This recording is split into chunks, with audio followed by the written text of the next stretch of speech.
Welcome back. Tonight we begin with something a little darker. A tale of ambition, betrayal, and a head that didn't stay attached. We're diving into the tragically short life of Anne Boleyn, the woman who changed England forever, but paid for it with her neck. Forget the romantic Tudor dramas you've seen on Netflix. The truth? You probably wouldn't last a single day in Anne's royal slippers. So before you get comfortable, take a moment to like the video and subscribe. But only if you genuinely enjoy what I do here. And let me know in the comments where you're tuning in from and what time it is for you. It's always fascinating to see who's joining us from around the world. Now dim the lights, maybe turn on a fan for that soft background hum, and let's ease into tonight's journey together. Congratulations, you've just woken up as Anne Boleyn in the year 1526. The good news? You've caught the eye of King Henry VIII. The bad news? Absolutely everything else about that situation. You're not royal, not even close. Your father, Thomas Boleyn, is ambitious, clever, and has climbed his way into the Tudor court. But you're still essentially political middle class. Your sister Mary has already been the king's mistress and was discarded when she got pregnant. Now it's your turn in Henry's wandering gaze. Your home isn't a palace, not yet. You've spent years at the French court learning sophisticated manners, witty conversation, and the art of dancing without tripping over those ridiculous floor-length gowns. You're educated, sharp-tongued, and have mastered a French accent that makes the English courtiers simultaneously impressed and suspicious. The smell? Oh, it's a fragrant symphony at court. A subtle blend of too much perfume, unwashed bodies beneath silk, and the distinctive aroma of political ambition. Scented pomanders exist, but they're fighting a losing battle against Tudor hygiene. You clutch yours close when the king approaches, because royal or not, Henry's personal fragrance is less divine right, and more hasn't changed his hunting clothes in 3 days. You try to catch the king's attention, but immediately regret it because everyone is watching. Every lady at court, every ambitious nobleman, every servant passing wine, they all have eyes, and those eyes are calculating exactly how to use your downfall to their advantage. Getting out of bed each morning is a gamble. Will today be the day you rise further in the king's affection? Or will you say the wrong thing, wear the wrong dress, or fail to laugh at the right joke and find yourself shipped back to Hever Castle in disgrace? Oh, and privacy? What's that? You're never truly alone because ladies in waiting, spies for Catherine of Aragon, spies for Cardinal Wolsey, and probably a random cousin who reports to your father are always with you. There's no bedroom door that can't be opened by someone with enough political influence. No letter that can't be intercepted. No me time. Just constant scrutiny from every angle. Welcome to morning as Anne Boleyn, where you're never truly alone because courtiers, rivals, and those who wish to use your influence are always watching. And this is just how your day starts. It only gets worse from here. So you've managed to attract the most powerful man in England. Congrats. Now everyone hates you. Here's the part where you start missing your quiet life at Hever Castle.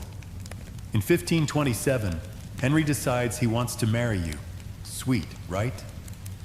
Except there's a slight problem.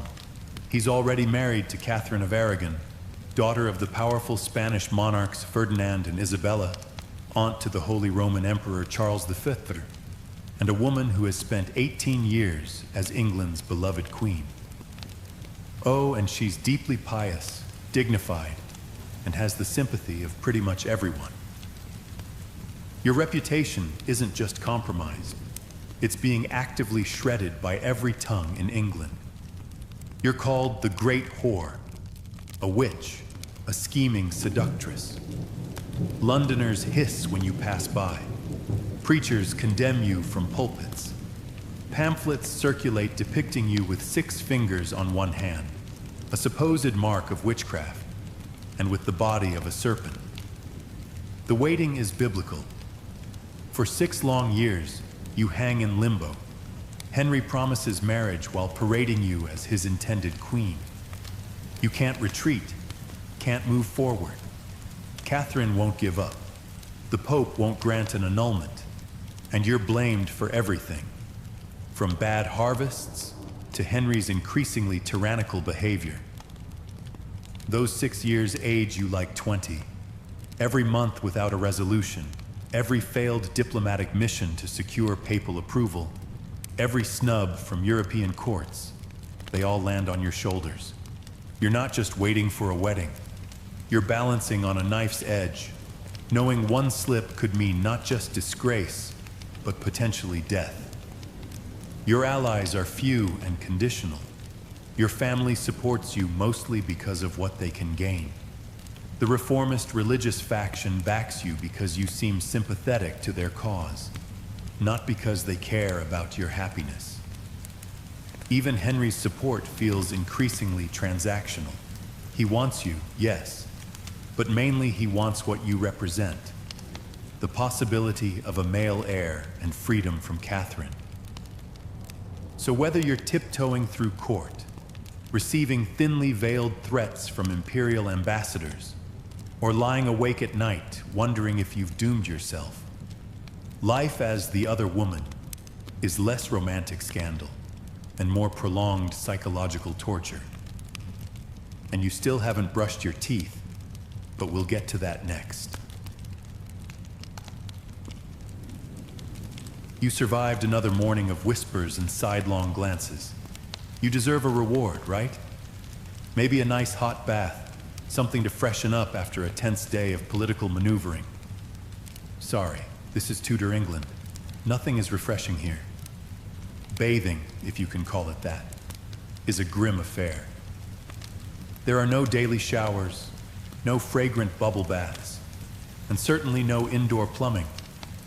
You sit down or stand if you're feeling particularly regal, as servants bring buckets of water they've heated over a fire.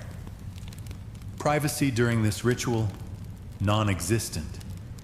Your ladies watch, assist, gossip, and mentally catalog every birthmark and blemish to discuss later. Water itself is considered somewhat dangerous. Many believe it opens the pores and allows illness to enter the body. The medical wisdom of the day suggests that dirt forms a protective layer on the skin. So while you're not filthy by Tudor standards, you're certainly not fresh by ours. Instead of regular bathing, you rely on linen undergarments to absorb sweat and oils. These are changed frequently if you're wealthy enough, while the outer garments are rarely washed. Your teeth? Let's not smile too widely. There's no toothbrush, no mint toothpaste, no dental floss. You might rub your teeth with a linen cloth, perhaps with some abrasive powder if you're particularly dedicated. You might chew herbs for fresher breath or rinse with wine vinegar. But like everyone else at court, your dental health is a losing battle. By the time you're in your late 20s, your smile is already showing signs of decay. Sugar is becoming more common among the elite, imported at great cost and used in elaborate court desserts, ensuring that even the wealthy will eventually sport blackened teeth. Your famous long black hair, one of your most celebrated features, requires hours of attention. It's washed rarely, perhaps with lye soap that leaves it stripped and dull, then covered with hoods, French hoods, or gable headdresses that hide greasy roots, but create the perfect environment for lice to flourish. Everyone has them. Queens, courtiers, clergymen, no one escapes.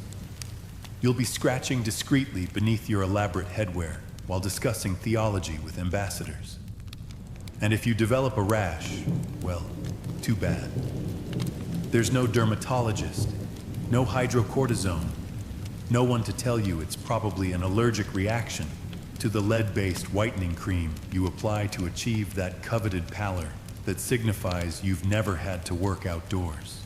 Now that you're as fresh as Tudor hygiene allows, dressed in layers of rich fabric that haven't been properly cleaned in months, it's time to face the court. Smile with your mouth closed. Keep your heavily perfumed pomander close. And remember, in this world, appearances are everything. Even when everyone smells like they've been marinating in last week's banquet hall. Now that you're finally married to Henry, after an entire religious schism that tore England from Rome, mind you, there's just one tiny expectation. Produce a male heir immediately or face catastrophic consequences. No pressure. It's 1533, and after years of waiting, you're finally crowned Queen of England in a lavish ceremony at Westminster Abbey. The problem? You're already pregnant, showing, and the timeline makes it clear you and Henry didn't wait for marriage. Scandal erupts, but it's fine as long as the baby is a boy. Henry has rewritten the laws of England, broken with the Catholic Church, and executed opponents just to marry you. This baby better have a Y chromosome. Spoiler alert, it doesn't. You give birth to a daughter, Elizabeth. She's healthy, red-haired, and definitely not the son Henry has destroyed his kingdom to obtain. The disappointment is palpable. Henry doesn't even try to hide it. Your position, previously precarious, now feels like standing on a melting ice floe. Pregnancy in Tudor times isn't just uncomfortable, it's terrifying. There's no prenatal care, no ultrasounds, no epidurals. Your primary pregnancy test is when you feel the baby move. Before that, it's all guesswork and missed periods. Your childbirth plan consists of praying fervently while surrounded by women in a sealed, overheated chamber called a lying-in room. Windows are covered, fresh air is forbidden, it might cause illness, and men, including physicians, are generally banned. After Elizabeth, you become desperate. Every month without conception is another crack in your security. You suffer at least 3 miscarriages, possibly more. Each one is not just a personal tragedy, but a political catastrophe that weakens your position further. Court gossip speculates on why you can't produce a son. It's divine punishment for displacing Catherine. It's a curse. It's evidence of witchcraft. The stress becomes unbearable. Henry's eye starts to wander, just as it did during his marriage to Catherine. The cruel irony isn't lost on you. You're now in the exact position of the woman you displaced. You're aging quickly under the strain. The fresh-faced, vivacious Anne who captivated Henry is fading under the weight of political pressure, pregnancy failures, and constant scrutiny. Your final pregnancy in early 1536 becomes your last chance. When you miscarry a male fetus, reportedly after finding Henry cozying up to Jane Seymour, you know you're finished. In Tudor England, a queen's most crucial job is producing male heirs. You've failed. And Henry VIII doesn't tolerate failure, especially from women who were supposed to solve his dynastic problems, not compound them. Welcome to the Tudor pregnancy game, where the stakes are literally life or death. The odds are stacked against you, and miscarriages aren't just heartbreaking, they're treasonous. You've survived the pregnancy disappointments for now. You're still queen, even if your position feels increasingly unstable. But there's another dimension to your precarious situation. You're now the figurehead of a religious revolution you never asked to lead. When Henry broke with Rome to marry you, he didn't just change wives. He transformed England's spiritual landscape forever. The monasteries are being dissolved, ancient religious practices outlawed, and religious conservatives view you as the cause of this upheaval. Congratulations. You're now hated by roughly half the country on religious grounds alone. You're not technically a Protestant. That movement is still evolving. But you have reformist sympathies. You read banned books, keep a French Bible, scandalous, and promote clerics with new religious ideas. This makes you a champion to reformers and a demon to traditionalists. There's no middle ground in this religious civil war, and you're standing directly on the fault line. Your chambers become an intellectual salon for religious debate. You argue theology with Henry, already a dangerous game given his inflated sense of theological expertise. You advocate for church funds to be used for educational purposes rather than lining the pockets of nobles who seize monastery lands. These might seem like reasonable positions now, but in Tudor England, they mark you as radical, overreaching, and most dangerously, a woman with opinions about things that should only concern men. Every reformist sermon preached, every monastery disbanded, every piece of church property seized, all get blamed on the king's concubine who bewitched Henry into abandoning the true faith. You receive death threats. Plots against you multiply. The Spanish ambassador actively works for your downfall. Even your natural allies among the reformers are unreliable. They'll abandon you the moment it's politically expedient. As Thomas Cromwell implements the dissolution of the monasteries, you try to influence how the seized assets are used. This puts you in direct conflict with powerful men who see these riches as their rightful spoils. You push for translations of the Bible into English so common people can read scripture themselves. This makes you enemies among traditionalists who believe the church should control access to God's word. Every religious stance you take is scrutinized and weaponized against you. Express sympathy for displaced monks? You're undermining the king's policies. Support more radical reforms? You're a dangerous heretic corrupting the king. The religious middle ground doesn't exist, and as a woman involving yourself in these matters, you're transgressing boundaries that Tudor society holds sacred. By 1536, even Henry is tiring of the religious turmoil his great matter has caused. And you, the living symbol of why it all began, are becoming a liability rather than an asset. The Reformation you never chose to lead is about to turn on its reluctant figurehead. You thought royal court would be all feasts and dancing. Think again. Court politics under Henry VIII makes Game of Thrones look like a kindergarten playground. And you, my dear Anne, have walked into a viper's nest without antivenom. Your rise displaced powerful people, and they haven't forgotten. The Duke of Norfolk, your own uncle, Thomas Cromwell, once your ally, even your father-in-law, they all play the long game. They supported you when you were useful. Now that you're vulnerable, they're circling like Tudor sharks. Let's talk about your competition. Catherine of Aragon may be banished, but she still has powerful supporters. Princess Mary, Henry's daughter with Catherine, hates you with the fire of 1,000 Spanish suns and refuses to acknowledge you as queen. The imperial ambassador Eustace Chapuis actively works for your downfall, referring to you only as the concubine in his dispatches. And now Jane Seymour, quiet, demure, strategically virginal Jane, is being positioned as your replacement. Your power base is shaky at best. You've placed family members in key positions. Your father as Earl of Wiltshire, your brother as Lord Rochford, various cousins in the Queen's household. But nepotism creates resentment, and when you fall, they'll fall with you. Your allies are fair-weather friends who will abandon you faster than Henry changes his mind about religious doctrine.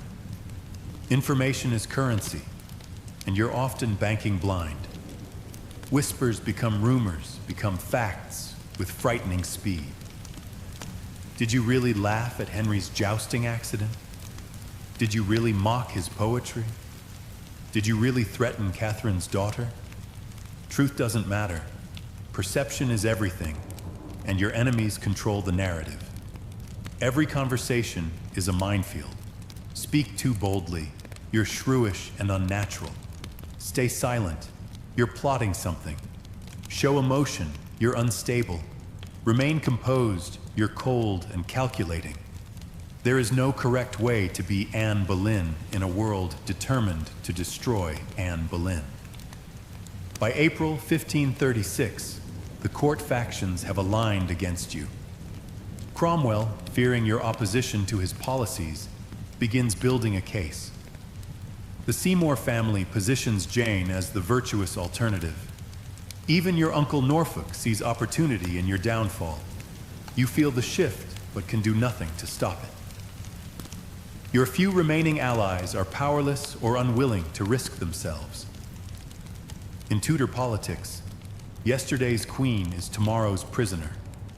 Power is temporary, alliances shift like sand, and a woman's position is always contingent on male approval. You played the game better than most, rising higher than anyone thought possible. But the same ruthless court that elevated you is now preparing for your destruction with mechanical efficiency. And the clock is ticking. So you've navigated the religious minefield, survived the pregnancy disappointments, and tried to manage court politics. You're exhausted, your position is weakening, but surely things can't get worse, right? Oh, Anne. Sweet, doomed Anne. The worst is just beginning. It's April 1536. One moment you're watching a tennis match as Queen of England, and the next you're being arrested and taken to the Tower of London, the same place where you spent the night before your coronation, now transformed into your prison. The emotional whiplash alone would break most people. The charges against you aren't just serious, they're ludicrous. High treason, adultery, incest with your own brother George, conspiring to kill the king, planning to marry one of your supposed lovers after Henry's death, having affairs with multiple men, including your musician Mark Smeaton, courtier Henry Norris, and others from the king's inner circle. Let's be clear, these accusations are almost certainly fabricated. The timeline doesn't work. The surveillance on a queen was too tight for such extensive affairs. The evidence is primarily confessions extracted under torture or threat. But truth doesn't matter in a Tudor show trial. The verdict is predetermined. The proceedings are just theater. Mark Smeaton, possibly after torture, confesses to being your lover. Henry Norris, despite maintaining his innocence, is arrested after a bizarre conversation with Henry, where the king essentially tries to entrap him. Your own brother George is accused of incest with you, a charge so shocking it would ensure you're not just executed, but utterly destroyed in public memory. The speed of your downfall is breathtaking. On April 30th, you're at the height of your power. By May 2nd, you're arrested. By May 15th, you're on trial. The men accused with you are tried separately, convicted with minimal evidence, and sentenced to death. Your uncle, the Duke of Norfolk, your own blood, presides over your trial and delivers the sentence with cold efficiency. Your trial is held in the Tower of London, presided over by a jury of peers who include your political enemies and men who owe their positions to Henry's favor. The outcome is predetermined. You defend yourself eloquently, but your words fall on deaf ears. The only real question is how you'll meet your end. In a final twisted act of mercy, Henry commutes your sentence from burning, the traditional punishment for female traitors, to beheading, and imports a skilled swordsman from France to ensure a clean death. How thoughtful of the man who once wrote you love letters and broke with Rome to possess you. The charges against you reveal more about Tudor fears than about your actual behavior. A sexually autonomous woman was perceived as naturally corrupting and dangerous. A queen with political influence was unnatural. Your real crime wasn't adultery. It was outgrowing your usefulness to a king with an increasingly desperate need for male heirs and a talent for rewriting reality to suit his desires. After a trial where the verdict was written before the first witness spoke, you find yourself awaiting execution in the Tower of London. But even in your final days, you can't escape Tudor politics and peculiar cruelties. Your execution, originally scheduled for May 18th, 1536, is delayed. Why? Not out of mercy, but because the French swordsman Henry specially ordered to behead you hasn't arrived yet. So you wait an extra day in agonizing uncertainty, watching the scaffold being built outside your window, listening to the hammering that quite literally constructs your death site. During these final days, you oscillate between hysteria and remarkable composure. You make jokes about your little neck and how easily the swordsman will sever it. You pray fervently. You secure promises that your daughter Elizabeth will be cared for, though you know these promises are as substantial as morning mist.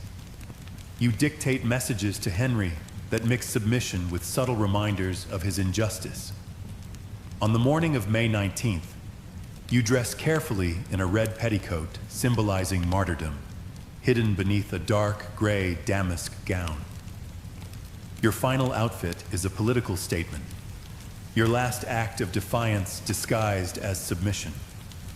You've requested a private execution with just a small crowd rather than the usual public spectacle. Henry grants this, not from kindness, but to minimize public sympathy for you. You walk to the scaffold on Tower Green with dignity that impresses even your enemies. Your ladies weep. You comfort them.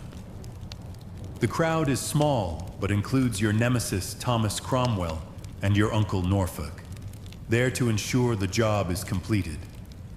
Your former allies are notably absent. They've already moved on to curry favor with your replacement.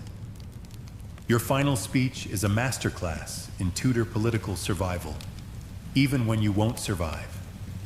You praise Henry as a gentle and sovereign lord, and acknowledge the law that condemns you, while subtly maintaining your innocence. Every word is calibrated to protect Elizabeth's future prospects. Even facing death, you're playing politics because your daughter's life may depend on it. The French swordsman offers a uniquely humane death by Tudor standards. Unlike the standard English axe that might require multiple brutal blows, his sword is sharp enough to sever your head in one clean stroke. You kneel, blindfolded, repeating, "To Jesus Christ I commend my soul. Lord Jesus, receive my soul." The sword falls. You're 35 years old. You've been queen for just 3 years. Within 24 hours of your death, Henry is formally engaged to Jane Seymour. Within 2 weeks, they marry. Your belongings are destroyed, your portraits removed, your royal symbols expunged. Henry attempts to erase you from history, even as your legacy, the English Reformation, and your daughter Elizabeth, will ultimately reshape that very history. Your body is placed in an arrow chest and buried in the chapel of Saint Peter ad Vincula within the tower, without ceremony or marker. A queen who changed the course of English history, disposed of like a shameful secret. Henry might have removed your emblems from palace walls, melted down your jewelry, and destroyed your portraits. But erasing a woman like Anne Boleyn from history proved impossible, even for a king.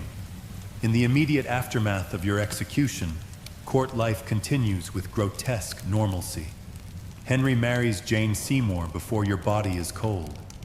Your daughter Elizabeth, not yet 3 years old, is declared illegitimate and removed from the succession.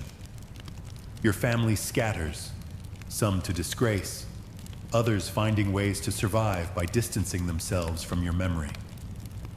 Your brother and the other men executed with you are largely forgotten, collateral damage in Henry's determination to be rid of you. For decades following your death, the official narrative portrays you as a scheming adulteress who bewitched a king and got what she deserved. Your enemies win the first round of the historical battle. Thomas Cromwell, who engineered your downfall, thrives initially, but eventually faces his own date with the executioner's axe. Henry goes on to marry 4 more times, never finding the marital bliss he convinced himself you had denied him. But here's where your story takes its most remarkable turn. Your daughter Elizabeth, the disappointment, the girl who cost you Henry's love, survives her precarious childhood. Against all odds, she navigates the reigns of her father and half-siblings with political instincts that would make you proud. And in 1558, the daughter of Anne Boleyn becomes Queen Elizabeth I, England's most celebrated monarch. Elizabeth never publicly speaks your name. She never keeps portraits of you or acknowledges her maternal heritage. But she wears your initial B in her jewelry. She adopts the falcon badge of the Boleyns. Most tellingly, she embodies your intelligence, education, quick wit, and political cunning. Unable to publicly rehabilitate her mother's reputation, she instead lives as your vindication. Under Elizabeth's 44-year reign, England becomes a world power. The religious reforms that began with Henry's desire for you are solidified and expanded. The Tudor dynasty reaches its zenith not through Henry's obsessively sought male heir, but through the daughter of the queen he executed. Over the centuries, your reputation undergoes remarkable transformations. Victorian historians reshape you into a Protestant martyr. Novelists alternately paint you as victim or vixen. Filmmakers find in you the perfect Tudor femme fatale. But increasingly, modern historians recognize you as something more complex. A woman of extraordinary intelligence and ambition, caught in a system designed to use and discard women, even queens. Your grave, unmarked for centuries, was identified during Victorian renovations of the Tower Chapel. Today, your final resting place is marked with a plaque. Tourists leave flowers. Your daughter's reign is remembered as England's golden age. Your former homes, Hampton Court, the Tower of London, draw millions of visitors, many of whom come specifically to walk in your footsteps. 5 centuries after Henry tried to erase you, your name is more widely known than most of his other wives. The woman who was condemned to historical oblivion instead became immortal, not just through Elizabeth, but through a fascination that refuses to fade. Your tragedy, your complexity, and your unbreakable spirit continue to capture imaginations across time. Perhaps that's your greatest triumph. The king who rewrote laws, broke with Rome, and ordered your death couldn't erase you after all. Anne Boleyn, the queen who refused to be forgotten. Is Anne Boleyn just another historical figure? A Tudor footnote best remembered for losing her head? Hardly. Her story isn't just fascinating, it's startlingly relevant. A mirror that reflects our own societal struggles with power, gender, and truth. Anne lived in a world where women were pawns, property, and political currency. That she managed to rise from courtier to queen through sheer force of personality and intellect is remarkable enough. That she did so while attempting to maintain some agency over her own destiny is revolutionary. In a time when women were valued primarily as producers of male heirs, Anne dared to be valued for her mind. Her story forces us to confront uncomfortable questions about how societies treat powerful women. Anne wasn't executed for adultery. She was eliminated because she became inconvenient, outspoken, and independent in ways that threatened the Tudor patriarchal structure. The fabricated charges against her, sexual promiscuity, witchcraft, unnatural female ambition, are the same tactics used to discredit women throughout history and into our present day.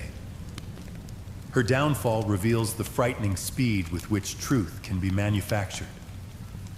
In an era of fake news and trial by social media, Anne's story is a stark reminder that powerful interests have always been able to create alternative facts when the actual truth proves inconvenient. Everyone who once praised Anne as Henry's chosen queen quickly accepted the narrative that she was a treasonous adulteress, despite the obvious contradictions and impossibilities in the charges.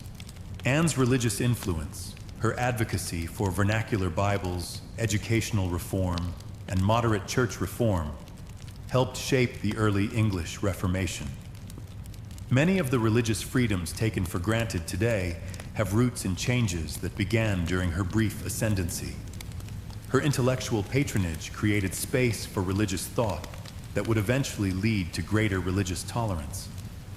Most poignantly, Anne's story is about resilience in the face of catastrophic injustice. Her dignity on the scaffold, her careful final speech, her concern for her daughter's future even as she faced death. These speak to an indomitable human spirit that resonates across centuries. She refused to be broken, even when breaking was the only option left. And through Elizabeth, Anne achieved a form of justice that Henry could never have anticipated. The daughter deemed a disappointment, declared illegitimate, and nearly erased from the succession became the monarch who defined an age. Elizabeth I's reign, marked by religious moderation, cultural flourishing, and female leadership, stands as Anne's most lasting legacy. Today, Anne Boleyn is no longer seen simply as the woman who lost her head for failing to produce a son. She's recognized as a complex historical figure, politically astute, intellectually formidable, and remarkably modern in her understanding of power. Her tragedy isn't just that she died unjustly, but that the world wasn't ready for a woman like her. 500 years later, her story still challenges us to examine how we judge ambitious women, how easily we accept manufactured narratives, and how power structures protect themselves at the expense of individuals. Anne Boleyn may have lived in Tudor England, but her ghost walks through our world, asking us if we've truly progressed as much as we'd like to believe.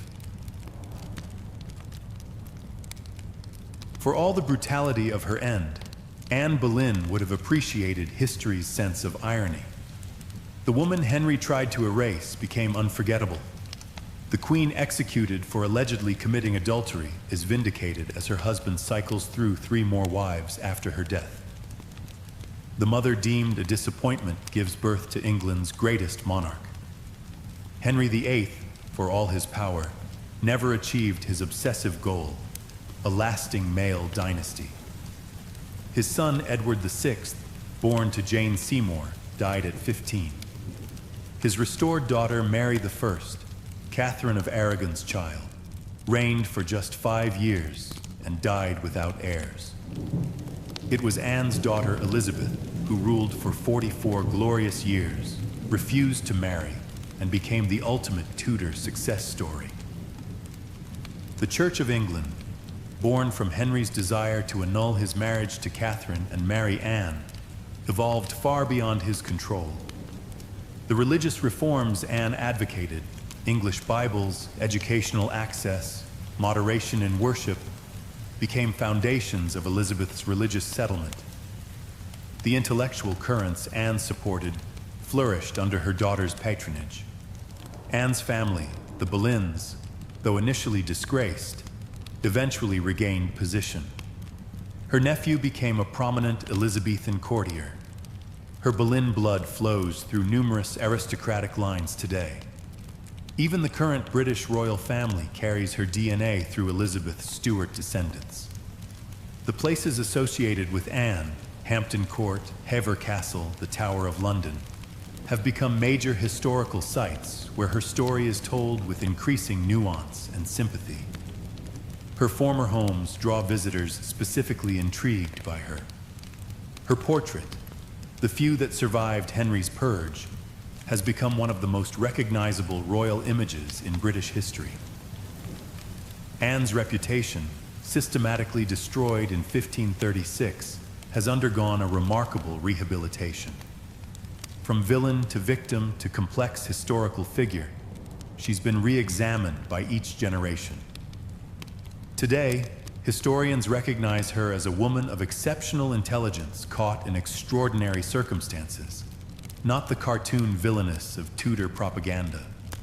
Perhaps most fittingly, Anne is remembered while her enemies fade. Thomas Cromwell, who engineered her downfall, is primarily known today in relation to her story. Jane Seymour, who replaced her, remains a historical footnote despite giving Henry his son. Even Henry himself, the mighty king who thought he controlled the narrative, is often viewed through the lens of his relationship with Anne, his treatment of her revealing his true character more clearly than his carefully cultivated royal image. Anne once reportedly said, "The king has been very good to me. He promoted me from a simple girl to a marchioness. Then he raised me to be a queen. Now he will raise me to be a martyr." She understood, even then, that death would not be her final chapter. 5 centuries later, we're still telling Anne Boleyn's story, still debating her choices, still fascinated by her rise and fall. Books, films, television series, academic studies, her life continues to inspire creative and scholarly exploration. The woman condemned to oblivion instead achieved immortality. So perhaps, as the French sword fell on that May morning in 1536, Anne had already won a victory Henry could never understand. In trying to erase her, he ensured she would be remembered. In rejecting her daughter, he created the means for Anne's ultimate vindication. In silencing her voice, he guaranteed that centuries of others would speak her name. History, it seems, has a sense of humor. And somewhere, Anne Boleyn is having the last laugh. As always, thank you for listening. Sleep well, and we'll see you next time.